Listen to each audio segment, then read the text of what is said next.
Ito ang Filipino.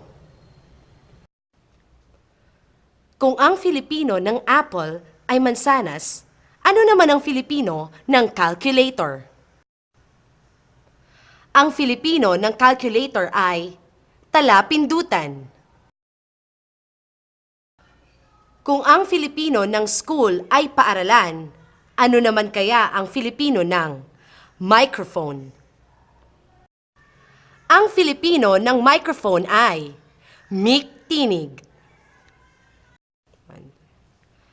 Kung ang Filipino ng pencil ay lapis, ano naman ang Filipino ng charger? Ang Filipino ng charger ay pantablay.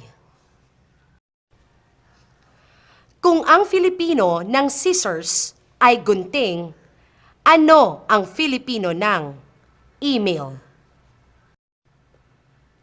Ang Filipino ng email ay sulatroniko.